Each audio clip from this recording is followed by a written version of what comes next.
Good evening. I'll open the meeting to the public. Anyone from the public may address the board on any topic. You'll have a chance at the end of the meeting also. Okay. Minutes of the July 6th meeting. Are there any errors, omissions, or comments from the board? I'll make a motion, we accept the minutes as written. Second. All in favor? Aye. Aye. Okay, bills. Deputy Treasurer, are there any additions or deletions from the bills? No. Make a Okay. motion to, Board have comments on bills? make a motion to pay the bills as written. Second? Second. All in favor? Aye. Aye. Okay. Correspondence. Mr. Clerk, to read the correspondence. Yes, we got a letter from the Dodge Memorial Library.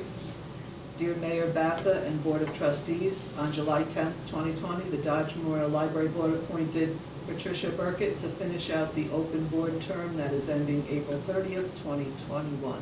Sincerely, Mary O'Connor, President.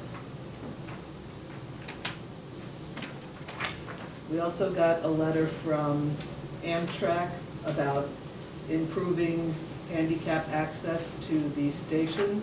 Dear Mayor Batha, Amtrak is progressing a design for ADA parking and a pathway improvement at the station in Rouses Point. Attached are drawings showing how the improvements affect property owned by the village. We propose to replace the asphalt walkway between the station porch and the platform with a new concrete sidewalk and connect it to the sidewalk along Pratt Street. Please review and provide us with any feedback. I will send our standard consent letter for your signature. If you have any questions, please don't hesitate to reach out to me. Thank you for your time, Ellen Pinelli. And I gave all of the board copies of the color photos that were Will that attached. take care of what we discussed last meeting? The Yeah. stones, that'll take care of it. No, this is something completely different. Oh, yeah, oh, the other is on the sidewalk itself. Yeah. No, I got this a couple of weeks ago, and I thought, give the board a chance to comment on it. If you guys see anything, we should, No, we have, we have the Yeah. ability to input on this if we want something adjusted or taken into consideration or anything. yeah. I was over there today, that they were surveying that and stuff, I talked to them a little bit and stuff. They put, how wide is it, like 6 feet or something, or pretty wide sidewalk, I think. Yeah. So, other than that, it's, Okay, so we'll reserve our comments then.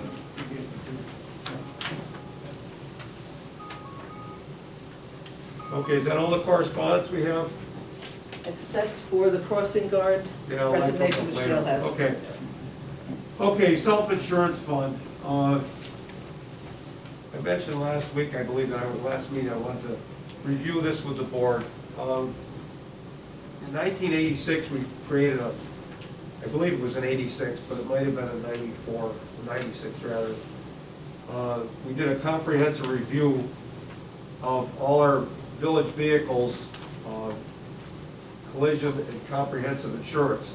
And what we found, this was when Mayor Cloutier was in office, that we're paying more in comprehensive and collision insurance on some of the vehicles than their replacement value, or than their book value was worth. They had trucks that were worth, we were paying $250 insurance, and they were worth $250, literally. They're like 1948, 46 trucks and stuff. So we decided to suspend all the collision insurance on all the vehicles and create our own self-insurance fund with the premiums that we saved and plus money that we added to it. And over the years, that fund built up to about $90,000 or $100,000 because we didn't make many claims on it. We always kept the police cars and the ambulance had collision on them because they were driven outside the village and put a lot of mileage on, so there was a chance something would happen. Also, we had a policy of if one of the vehicles had to be sent away for repairs, like say one of the fire trucks had to go, we used to send them to Elmira, or the line trucks had to, where'd those have to go, Benny? Pennsylvania. Yeah, what we do is we put a collision policy on for that trip, so we were covered if something happened.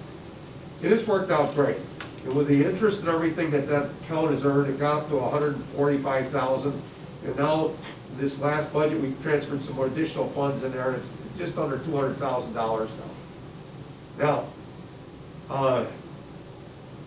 we had set up, when we put the policy into effect, I guess the lawyer wrote out a thing about use of the funds and everything, but it didn't really make it understandable for the board, the office, and everybody else. So I tried to clarify it with this addendum to the policy, explain it to everybody.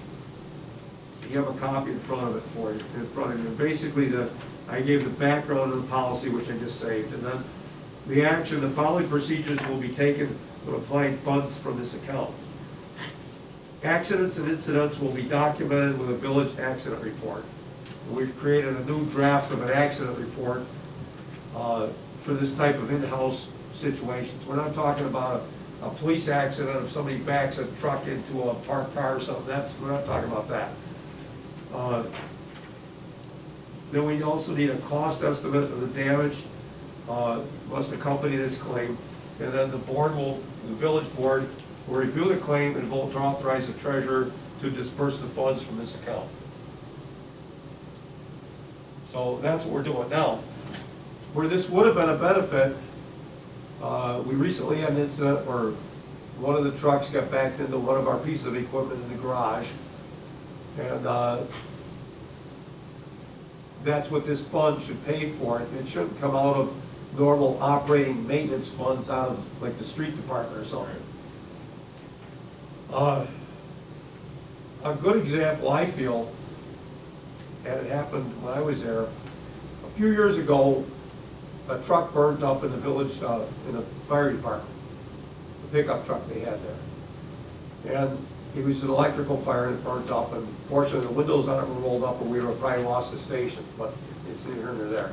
So when they put the accident claim in for that truck, they got like $9,000 or something for it.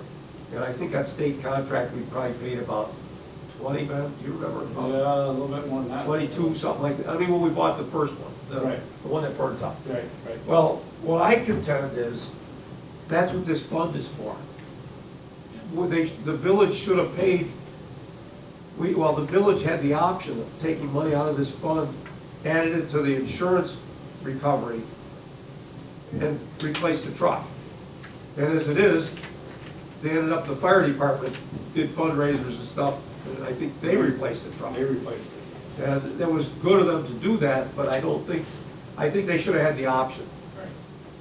You know, if they still wanted to do it, it's fine, but we also have a way to cover that. So that's why I wanted to kind of refresh this, what this policy is for. Yeah. Now, does anybody have any questions or suggestions on this or anything? Because this is, like I say, just a draft. Looks good. Who we getting that through? It's us. It's not Just the through village that anybody. does it? Yeah. Puts the money in an account? and We stuff? have an Yeah. account. It's been in the account for 25 years. Okay, all right, okay. There's enough money in there literally to replace any vehicle we own. I don't know, they're having a lot of trouble with that fire truck, the ladder truck. I know, but they didn't pay $1 million for it, you know. I'm saying what they've been paying, that wouldn't cover it anyway. I mean, that Yeah. isn't what this is for. Yeah. Anyway, okay, that's all I have. Oh, one other thing, trustee Gadway's not here tonight. He contacted Ryan Striping for the parking lot, and they agreed to do it for $4.99. So we're gonna cut the PO for that and have them do it. They said it'd be about 2 weeks before they could work it into their schedule. Yeah. So you wanted me to bring that to your attention. Okay, trustee Arnold. Okay, the only thing I have is, when we talked about that tree, and you said you would look at that. Yeah, I got the tree mixed up with another tree. Okay, and the other thing, did you look into that lane on Lower State Street? Did you think about that or anything? Lower Lake Street down here, the guy that wants to buy it? Oh, no, I haven't done anything with that yet. Okay. Because he asked me again about it, so. Well, tell them, you know, the village selling property is not it's kind of a big deal. You know, you gotta put it out first we gotta decide what it is. We gotta get it appraised. Then we gotta put it out for bids. The bids have to equal the appraised value plus whatever it costs us to get it appraised, plus any legal costs on our half. has to be included, otherwise it's not worth selling. I'm not against selling property if it's excess to get it back on the tax rolls. I think that's generally a good policy. But it's not just something like selling a used, Oh, I know, yeah. thing, and he should understand that, whoever it is. Yeah. Okay, no, that's it. We got now. a fence on here. Oh, the fence, yes. I talked to,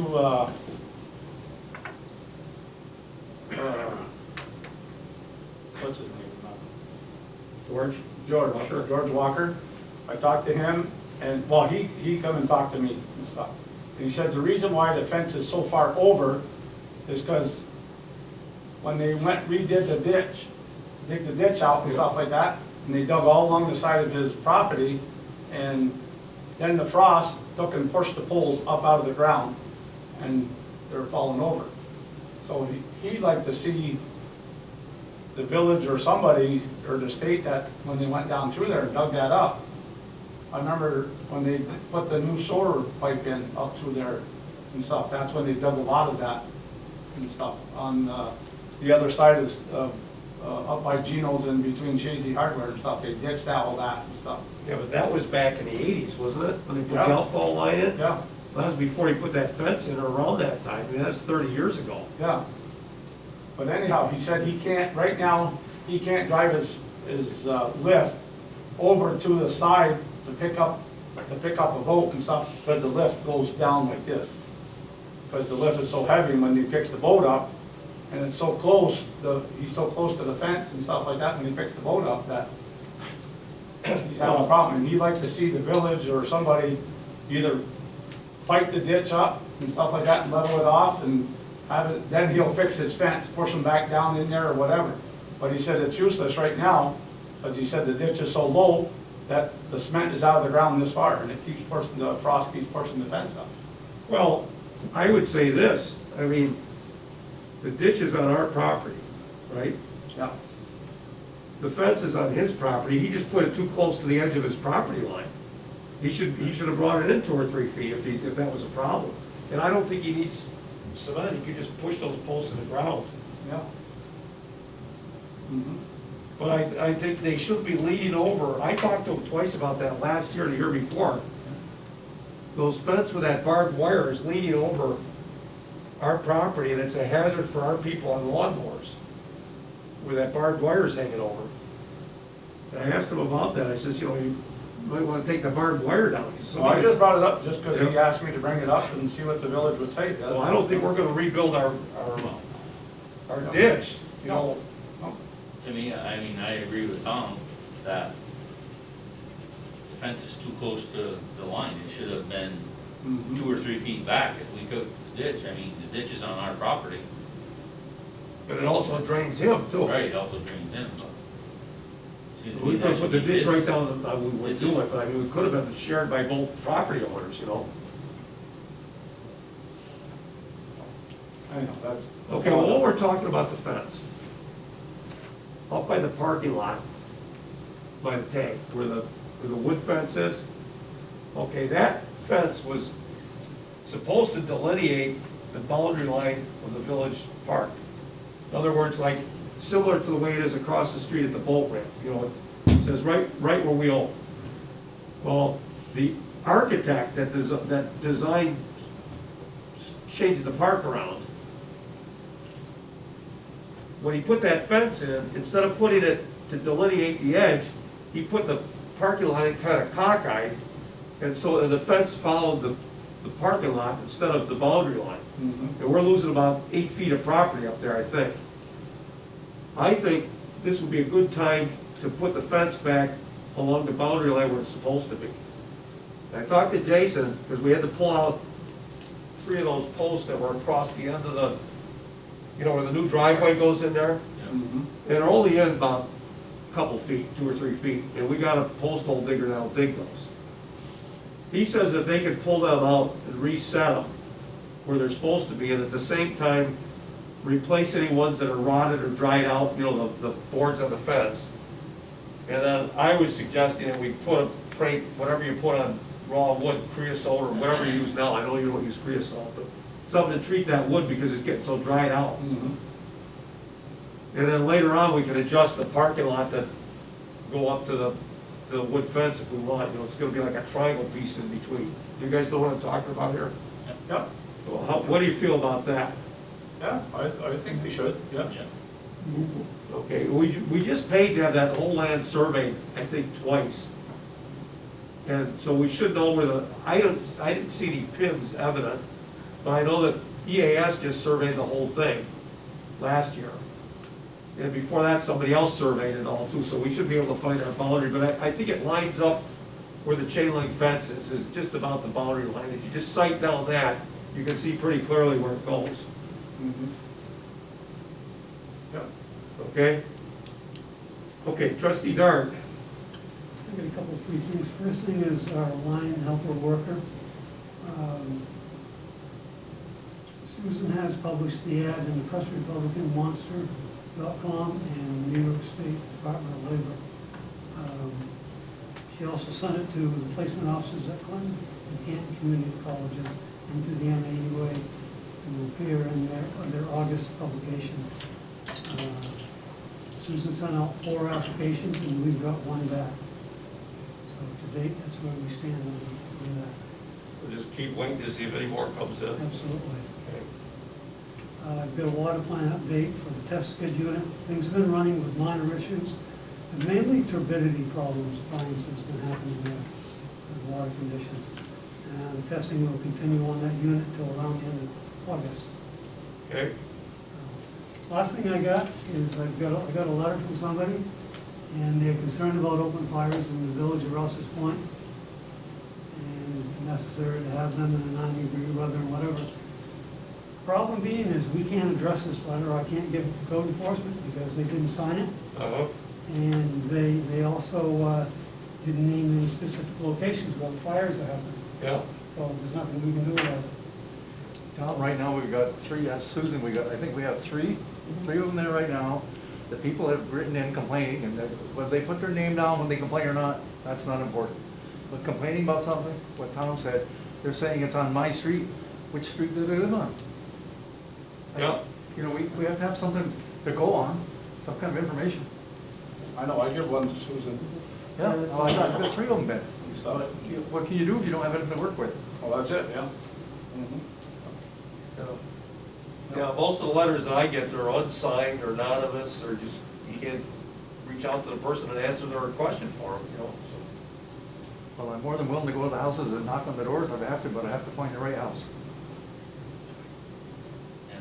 Well, I guess we could say, if anybody actually approaches you, just say that the code enforcement officer is aware of it, and he will cite any person that he sees out of compliance with the code. Right. Well, if they call me on the phone, usually I can talk to them and get something out of them, but if Right. I put it in a letter, that one that Tom's got, and there's 2 there, I mean, Yeah, it's pretty lame, yeah. Well, it ain't any different than still shooting firecrackers off all over the village and stuff. I mean, you know, it's kind of ridiculous, but. they That's were all I've up at the got. railroad yard here, the other night, up your place there, they said, I was up to camp, but they said they were shooting them off again. Oh, yeah. Quite a few. Yeah? Okay, trustee Bernard. We received, the village board received 2 very heartfelt letters from Mike and Melody Bushy resigning as crossing guards. They're a little lengthy, so I won't read them, but they're very, very heartfelt letters. And very, very nice, and Mike and Melody have done a very good job, and I'm sorry to see them go, but Melody had 26 years in, and I'm not sure how Mike had 10 to 15 years in. So they've done their service to the village more than most, that's for sure. Yep. And I would like to make a motion that we give each of them a plaque for their years of service. You know, we'll get them Yep. made up and do it at a meeting, present them to them at a meeting at some point Sounds in good. time. Yeah, I'll second that. All in favor? Aye. Okay. And at the same time, I would like the village administrator to advertise for 1 full-time crossing guard and 1 sub. I'd like to ask you, trustee Bernard, to look into this crossing guard situation right now. It's a good time to do it. We have 2 crossing locations, Right. and it's my understanding that the one on Champlain Street is not needed. But I would take that on the board's decision to do that. I'd like you to liaison with the school and see what they recommend, because the Bushies said that nobody's crossing up there. Donna Bolville had to substitute last fall for, I think it was over a week, maybe 2 weeks, when everybody was broken legs and everything up there. And she said they only had like 1 kid crossing up there. So that might be one that we could abandon. I can, yeah, I'll get with the school and see what they have for children on Champlain Street. I'll look into it. And that's all I have this week. Okay, thank you. Trustee Gatway is absent tonight. Other reports? Code enforcement. Anything? The only thing, like I say, I'm having some problem addressing the complaints, and I don't know if you guys can help me out with that, but if you get a letter, Ben, or one of you or trustees, give me a call right away. I'll come down and get it and see if we can decipher where this is at, what's going on. Well, mine was put in my mailbox. Yeah, I put it in there. I mean, not even a stamp on it. I mean, No, well, just put it in the door of the office probably. Yeah. The girls picked it up, that's all. yeah. So, My contention is if somebody wants us to take official action, then they should at least have their name on the paper. Especially if it's a complaint about something, because, Or at least give a specific point. well, I mean, you know, we don't say, have any you know, way. on Smith Street or on Chapman Street or Yeah. something, I mean, Yeah. it's hard to, you know, I mean, you don't have to pinpoint a certain, you know, number, but Yeah. at least, you know, I mean, Well, on the John street in addressed Rouse's the- Point, there's a quite a few complaint I got streets. from a guy and stuff, and John addressed it and stuff, but we figured out what we did. like but the thing is a little bit more information will certainly be a little helpful. Yeah, yeah. Give us enough information that we can at least try to act on anyway. Yeah. And sometimes it's hard to catch some of these people. I had to wait, the last one I got was on one of the streets. I had to wait till Saturday till they come in, because they would work out. And you know, but you gotta kind of adjust your schedule around the people's schedule, but that came out pretty well. But if I know about it, I'll do something about it. That's all I can tell you. Can't fix what you don't know about. Okay, that's it, I guess, for other reports. Public, anyone for the public can address the board on any topic at this time? Yes, sir. I was talking to the guy at 67 State Street when I bought a lawnmower from him. He's got sand coming in through his water taps and building up in his toilet. Oh, I don't Somebody know, he open says up. other people on the street also have the problem, but he didn't say who they were. Well, you know why? On State Street, you said? Yeah, Yeah, well, they just did, or no, did they use, they didn't use water up there when they did smoke test, did they? think so. I thought the smoke testing was on the sewers. Well, did anybody go up there and open up the hydrants for, water test or anything? I don't Because know. usually when you open up a hydrant, it starts to flush out and stuff like that, and people get a little segment and stuff, you know? But I don't know. Nobody's, I'm not aware of any complaints we've had at the village. You know, nobody's called the village and said, I got sand in my water. Because if they did, we would have sent somebody over to look at it. yeah, Maybe have them call the village office and file a complaint. I told him to do that. But I said I'd bring it up next time I was here too, Right. so. Okay. Anything else, Jeff? No, that's it. Okay, we don't have any executive session. I guess, entertain a motion for adjournment. Second? So, well, So moved, moved. second. Okay. Okay. All in favor? Aye. Anybody want to do those letters? Melanie? Yeah. Give those to the clerk, she'll put them on file. Yeah. Yeah. Yeah, I'd like them back. I'll talk with Mike and get these actually here. Yeah. Yeah. Aren't they nice? Yeah.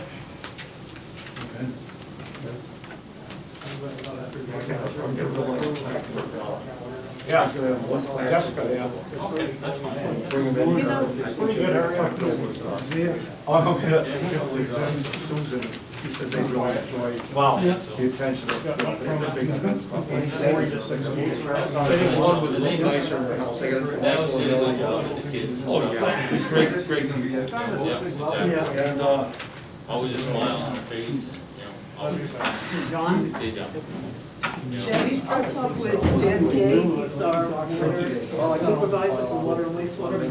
I'll talk with him because I've got this tickle in my brain, I remember them saying something about water somewhere in the village. But like, for instance, I'll give you an example. I know that they, you know, they had used some hydrant because of fire or what have you. So I'll talk to Danny Gay to see if there was something about that that could have picked it up. Tragically, so I thought to do something nice, because I know she was behind building. Yeah, I'll ask Danny Gay about Big it. firecracker between that. So, how are you gonna do this? Sometimes we go to the board and say, let's do it, and then John doesn't want it. If I go and tell John, what happens, the board doesn't want it, well, I was pretty sure the board. That's a lot to back. I talked to Okay, John. I'll talk to Danny Gay about it, so I'll tell you, he was crying. have Danny Gay get in touch Close the with door, I him. said, look, this is what I think we should do, and he came up with the idea, the size of the flag and everything. And then I brought it